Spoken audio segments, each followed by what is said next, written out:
Hey guys, welcome back to the channel. This is NBATierz back with a new video. I know it's been a moment, it's been a minute, right? But here we are, lo and behold, back with a new video. Today I got an interesting one. We're going to be ranking the players on Team USA. Obviously, the Olympics have just wrapped up, the Paris Olympics in 2024. Team USA, men's basketball as well as women's, have won the gold medal. Um, Harder than most anticipated. Pretty competitive, pretty entertaining. Just Olympics all around to watch. With some of the top players from just this past and even current generation competing for the top basketball accolade that you could have in a lot of people's mind. I have a lot to kind of unpack here. A lot of things I want to talk about regarding the Olympics and these players. So as we go through here, we'll rank them. I'll talk about, each player individually. I'll talk about, some of the games that happened. So uh, we're gonna rank and also just have a decent bit of discussion. Um, the criteria for this ranking is going to be not, based off of these players uh, in terms of where I would rank them in the NBA, right? Not all time, not what they've all time done for Team USA even, right? We're just doing the 2024 Olympics. How much did each of these 12 men contribute to the winning of the gold medal? Okay. Um, so yeah, I mean, let's just kind of get into it. Here's our tiers here, 3 through 12. So we're gonna do three players in each tier: top three, top six, top nine, top 12. And it looks like we're gonna start with Anthony Davis. Um,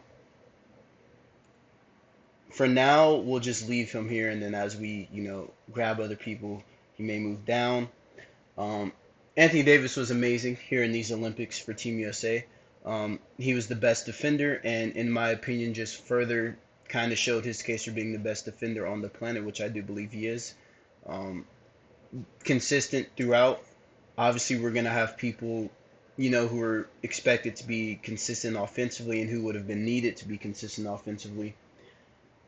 Game in and game out, Anthony Davis was the big man anchor that we needed, regardless of his offensive production. He rebounded well. I believe he was second on the team in rebounds to LeBron James, and I'm pretty sure they averaged like maybe decimals off of one another. But Anthony Davis was elite, man. He came up big. He was in a lot of those closing lineups in the two most pivotal games for what? Against Serbia and then against France in the gold medal game. Anthony Davis just kind of in speaking on that, he stepped in for Joel Embiid, right? Because Wemby was cooking Embiid, hitting him with hezzies. He just adds a different mobility, right, than a Joel Embiid. Maybe a little bit more offensive presence than a Bam, So like of the bigs on the roster, he's the most optimal choice. Some would argue should have started. Maybe he should have. So yeah, he was definitely one of the best players on the team. Did a good job stepping in the gold medal game, being a better matchup for Wemby and some of those other mobile bigs that they had on their roster. Up next is Anthony Edwards. I actually have a lot that I want to speak on with Anthony Edwards. A lot. May not be as positive as you think. Anthony Edwards is a dynamic young star in our league. One of the best, maybe what, 20, 25 basketball players in the world. I didn't appreciate his play in this Olympics. Not that he didn't play well, which he did. And he's either going to be top six, but probably more in the 7 to 8 range. I think I'll move him up or down depending on what we run into. But yeah, for a stretch there towards the beginning of the and also I should mention I'm really just talking about the six tournament games, right? I'm not talking about the exhibition showcase games or any of that. I'm talking about strictly the six games that matter toward the gold medal, right? Over those first few games, Anthony Edwards was the leading scorer for this team. Obviously, as his minutes went down, that kind of tapered off towards the back end of the tournament, some of the bigger games. Um, he had his up and down moments, but for the most part, he was the spark plug off the bench came in, gave a great punching power, just scoring punch, I should say, off the bench is the word I'm looking for.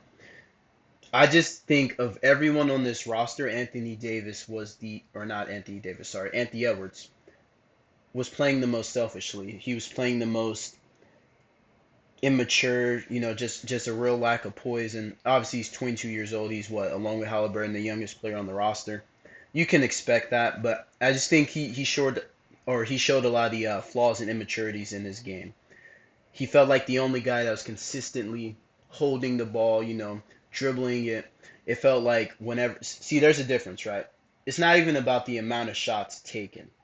It's more so about how you're getting to that shot. So there's a difference between like ISOing, getting into a quick move, the shot's not there, you pass it, the shot is there, you let it fly. Anthony Edwards is holding the ball for 12 seconds. He's poking, he's prodding, he's trying to drive, he gets cut off, he'll pull out, he can swing the ball, but chooses to hang on to it, and it just slowed everything down. When he's hitting, you can see how just much of a offensive firepower he is, right? Like you see just what he can do when he's consistently hitting his jumpers, consistently getting downhill in transition, able to finish at the basket. That's amazing. But when those shots aren't falling, or when you start to see a zone or just some type of different defensive schemes, anything where he has to read the floor and can't really just simply get into a quick action, he struggles. And there were times where he just needs to come off the court, in my opinion. In the Serbia game is the one I want to talk about the most. He was horrible on both ends. And I feel like this is a young player that we are crowning prematurely. I think he's a great player even now. I think he's one of the five best shooting guards in the league. Um, but we got to slow down with Anthony Edwards because there's just clear flaws, and I think those were on full display at the highest level of competition here in the Olympics.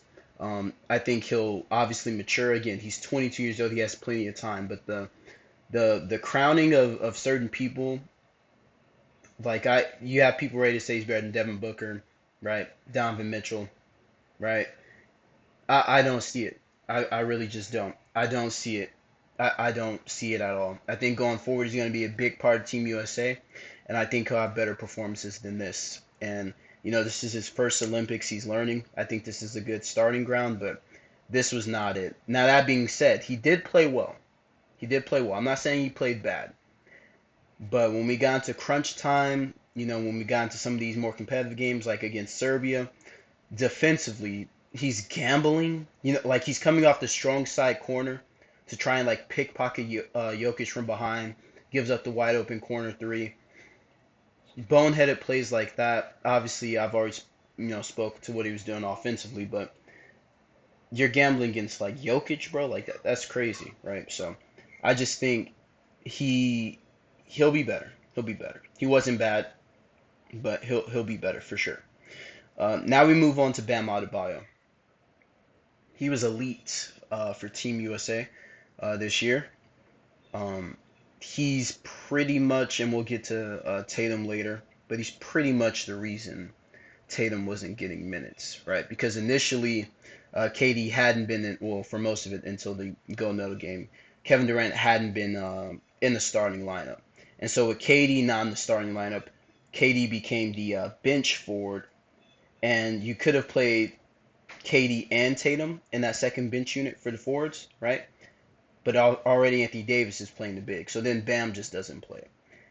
And it was a wise decision to play Bam over Tatum for this year Olympics. He looked great next to Anthony Davis, right? Their rim protection, just their rebounding, they were everywhere. Bam was hitting threes, which hopefully that's something he can add consistently into his repertoire going forward for the Miami Heat. But he looked good, right? Like his shooting form looks good. He's been a pretty knockdown, close range to mid range shooter.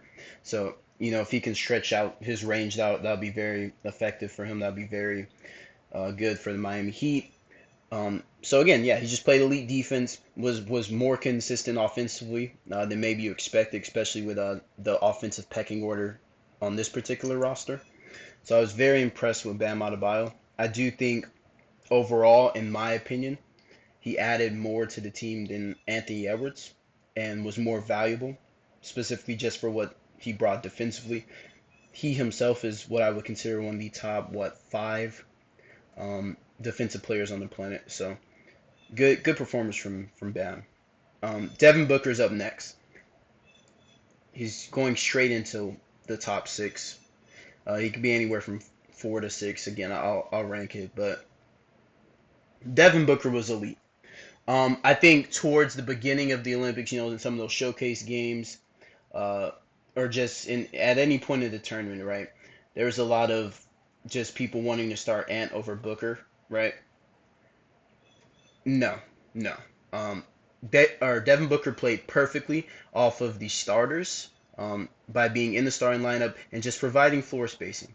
He's a consistent knockdown threat, and obviously, other than the greatest shooter ever, he was just the most elite floor spacer on the team, and he didn't need the ball to do that. He wasn't going to dribble the ball out like Anthony Edwards.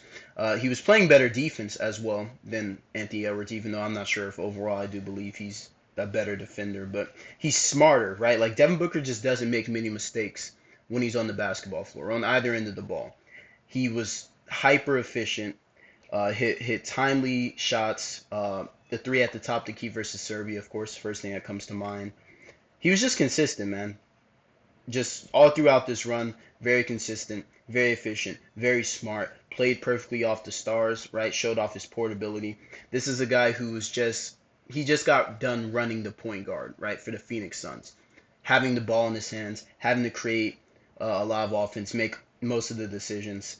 He came off of a role like that to come onto Team USA and, sit in the corner, come around a couple screens, get on transition, be there, if LeBron or someone else breaks the paint, be there for the kick out, and he did his part, and he was one of the best players on this year's Team USA. Very, very important. So let's give him his props. Up next, we have Joel Embiid. Uh,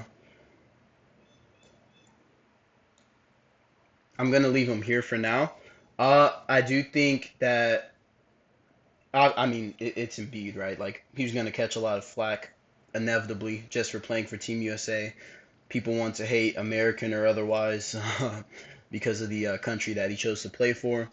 And overall, he was probably the third best big, right, in this Olympics. But that Serbia game, great play from him. Like that was just a very, very, very good performance in the fourth quarter when USA was down 7 with a few minutes left to go. He went on his own personal 7-0 run to tie the game, and he was a very big reason as to why USA was not competing for the bronze medal. So yeah, he came up in that moment for sure. Outside of that, it's not like he was horrible or anything, right? Like he wasn't horrible in the exhibition games, which I'm not ranking based off of those, but in those he was more so, catching the social media slander back during those games. As for the tournament, he was okay. He was fine. And that's pretty much all I have to say about that. He did have to get benched in favor of Anthony Davis again, just better matchup to guard Wemby. Um, we had Tyrese Halliburton. Obviously, don't have to talk too much about him. He was fine, just being on the team. Um, I do think that he would have helped that second unit, in my opinion, because there was times, and again, just mostly in the Serbia game in the semifinals, France in the gold medal game, right? That second unit got very stagnant because of a certain person. Not a lot of ball movement, not a lot of spacing, obviously, because you have Bam and AD, but because of what they're giving you defensively, you're willing to live with that. I think that he would have been a good, like, I think you can get away with not playing Tatum for this specific roster before Halliburton, just in my opinion, because he's legitimately behind LeBron, the next, like, quote unquote best table setter traditional point guard, where he's going to get everyone involved. His shot comes second. He can still score when asked to if he needs to. If he's open, he's going to be efficient. He's going to knock down threes and whatnot. I do think that if there should have been any outrage for like who's not playing, More so, I would have had an issue with Tyrese Halliburton not playing over Tatum. Um, but I'm fine with him not playing regardless. But I just think it's weird that there was such the outrage over Tatum and not Halliburton. Again, not saying Halliburton's better than him. Just based off this roster construction, I think you probably would have needed his skill set a little bit more. Drew Holiday is instantly going into the top six, maybe below, yeah, maybe below Devin Booker. He was the best perimeter defender, and he was consistent offensively too. Just a fit like this dude is making his Hall of Fame case, and I do believe it's a very strong one. Simply put, I think if you're just and he's not a role player. Obviously, he's more of a role player on Team USA, but just generally speaking, he's not actually a role player. Like this guy's a fringe all-star caliber player. He's a very, very good player. And, you know, again, he's going to play high, elite perimeter defense at the POA. He can switch onto bigger wings and hold his own. He can offer you some secondary playmaking and ball handling. He's going to be a very good shooter. He's strong, right? He can take smaller guards down low into the post. Um, Obviously, we saw the post work and stuff like that more on the Celtics than here on Team USA, but you get what I'm saying. He was very good. He's very good. Up next, we have LeBron James, the Olympics MVP, deservedly so. Led this team in assists and rebounds, in field goal percentage, in PER, I believe, by a decent margin.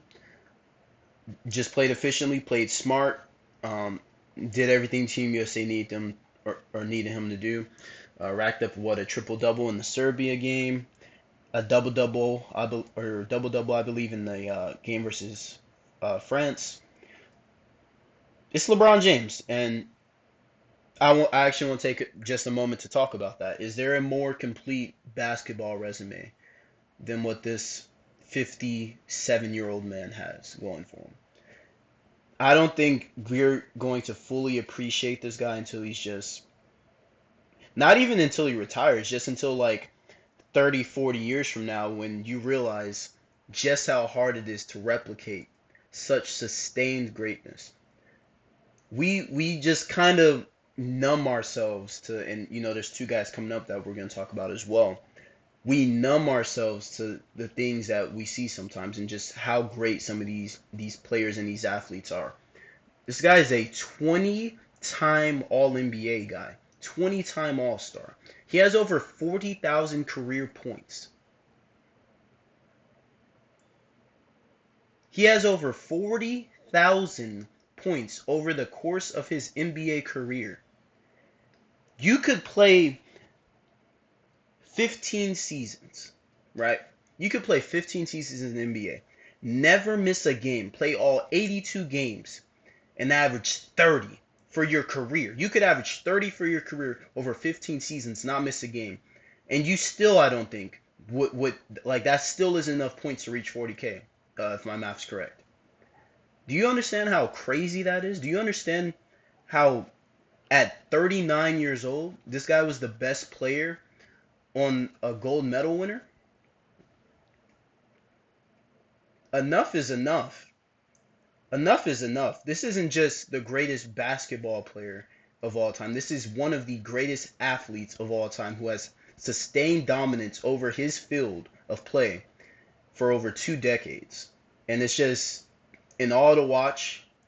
He is the king, and give him his flowers. Crazy performance. Crazy performance. Still one of the top 10 players in the world today. Um, you could push it as high as 5, 6, or 7 if you want to, and I wouldn't fight back. I wouldn't fight back. So, uh, you know, let's get Tatum and Derek White out of the way. Here we go. Yeah, we're gonna put Derek White over Tatum. Obviously, again, Tatum's a better player. Derek White just played more, was elite defensively. Just he shows you now. This is a very good role player, right? Like he just shows you what he can do on the court, and that is everything at an above average rate. Shoot above average, defend well above average, secondary playmaker. Like he does everything on the court. Obviously, Tatum didn't get much chance to play. Um, I mean, listen, man, I don't have much to say about Tatum. Um, unfortunately, he'll be better and he'll be back for 2028, and well, assuming he wants to, and I think he probably will, because I'm pretty sure there's rumors this is Steve Kerr isn't going to be coaching in 28. We'll see. Nonetheless, I do expect him to be back at some point for Team USA, and he will be an integral part of that team. But this was not the year, and that's okay. Actually, fun fact while we're here, Tatum has not hit a jump shot in the entire Olympics. In any of the 6 tournament games, in any of the exhibition games, he has not hit a jump shot since the finals. And in the playoffs as a whole, not even just the finals, like just on all jump shots. Actually, no. On any shot, and I saw this in a video by Lowe, any shot outside of the restricted area, not even just the paint, specifically the restricted area, that little half circle. Any shot outside of there, he was like 38% from the field for the whole playoffs. It's crazy the shooting slump he's been in. But I think this will be a certain experience that I think Tatum kind of took this personally, as he should, to be honest. You're one of the 10 best players in the world. I have you more towards 11, but nonetheless, you're one of the best players in the world. You feel like you, especially if we're just talking about Americans, you feel like you should have played more.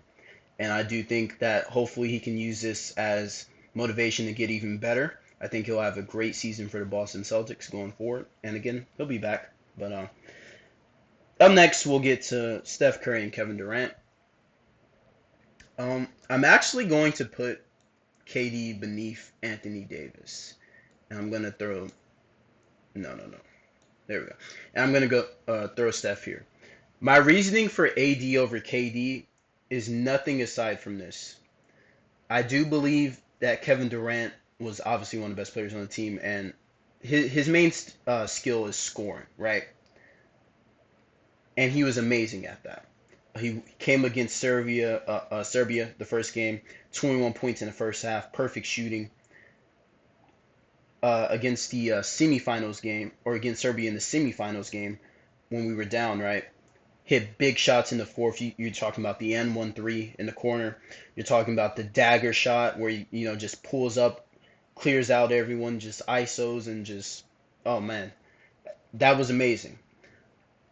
I just think these 3 players, the individual best skill, and in LeBron's case, just all around skill that they brought was more important than Kevin Durant if Kevin Durant wasn't going to be the leading scorer, right?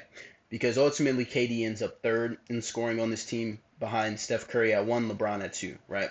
If KD leads this team in scoring, maybe I swap him and Steph out. But again, Steph leads in scoring, and then obviously we'll talk about what he did in the 2 biggest games. LeBron, all around, just did everything for the team. He set the table. He was the point guard. He was the heady guy, just getting everyone in position, doing his thing, playing great defense as well. He switched out to Joker, which I didn't talk about, and then Anthony Davis was just far and away the best defensive player on the team. So for KD to be, his main thing is buckets, right? Scoring and whatnot. For him to just be the third leading scorer, I do think that is enough reason for me to put and justify putting Anthony Davis over him, just because I do think without Kevin Durant, we can fill that in a little bit better, right? Like that scoring role that he did, we can fill that in a little bit better. Whereas if I feel like if we didn't have Anthony Davis and what he was bringing to the defensive end of the basketball, that would have been a little bit harder to replace. So I can understand KD at 3, and I wouldn't take it as anything crazy. I do think it's close, but ultimately I do think AD was just a little more valuable for this team. Um, but yeah, I mean, I went through his moments. KD was amazing. Uh, it just seems like this is the guy who can just wake up and hoop, right? He tore his damn Achilles, came back, was averaging down near 30 like it was nothing on his typical efficiency, right?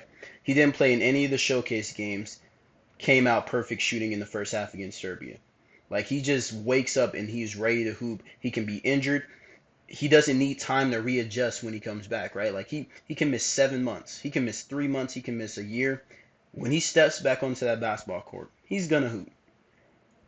And then we get to Steph Curry, who's made himself kind of the talking point of the Olympics. Unfortunately, he has been used to just push propaganda, anti-LeBron, just hate, and people just wanted any reason to hate on LeBron because he won the Olympics MVP and they want to give it to Steph. These guys were both on the same team. We don't have to have that debate. I really don't think it matters. Ultimately, LeBron was the most consistent player for Team USA in the Olympics. And Steph Curry, when it mattered the most in the two biggest games, just reminded you why he's an all-time great player. It is awe-inspiring to see what he can do on the basketball court. Against Serbia, he comes out with what, 14 of the team's first 15 points. He's hitting lookaways. He's, doing his typical showboating. But they're down, and Serbia gets up as much as 17 points, and it took a collective effort from pretty much these top six, actually. Like, if you go back to that Serbia game, these top six that I have right here, these are the only people who played in the fourth quarter. Mm, and Joel Embiid, he played in that fourth quarter. But yeah, outside of that, these were the top six in Embiid that played, and it took all of them to hit timely baskets. Obviously, Steph hit the three to give them the lead. I believe he had some big free throws as well, yeah, in the clutch of that game, which he's the greatest free throw shooter ever, of course. And then, obviously, what just exploded the internet is the performance versus France, where in a 2-minute stretch, he hits 4 threes, ices the game, and those weren't empty. They were only up three when he hit the first one, and they needed the France was making a run, right? They need to stop the bleeding. He stopped the bleeding, and it just got to a point where everyone decided, like, just get this man the ball, get the hell out of the way, let him just fire it up. Obviously, the last shot that he shot over two defenders, Nick Batum and Fournier, KD and LeBron are wide open. And even aside from them being wide open, that isn't a good shot regardless. Like, if everyone is covered, that is a horrible shot for anyone not named Steph Curry. And when that went in, like I just when he threw it up, I'm like, yeah, no shot that goes in. All net. Crazy. Crazy. So yeah, he came in and just took over in the two games that mattered the most. Led Team USA in scoring, which I think a lot of people, myself included, we have this as the greatest basketball team ever assembled. Over 2012, over 1992. I do think this is the best collection of talent and just different strengths, and complementary skills, um, just that you could put in a national basketball team. And Steph's going to be able to say that he led that team in scoring, just like Charles Barkley can say he led the Dream Team in scoring. So good for him. And I mean, that's pretty much it. This is my ranking for the 2024 national basketball team for the men's, Team USA. Again, the Olympics were very fun to watch. Also, I forgot to mention LeBron and Steph, of course, make the All-Star 5 for the Olympics. Um, LeBron obviously just being the MVP, Steph being the leading scorer for the team that won gold. The other three were Jokic, Wemby, and Dennis Schroeder, I believe. So, shout out to them. And that's going to be it for today's video. Again, it's been a minute since I've posted, but now I'm looking to, perhaps be a little bit more consistent. I have a couple ideas that I want to get to, including the creation of the 2028 roster for the Olympics, the Team USA for that. So look forward to a couple of videos that I've planned. Turn notifications on, like the video, subscribe if you enjoyed, leave a comment, let me know how you would rank these players, and I'll, see you guys on the next video.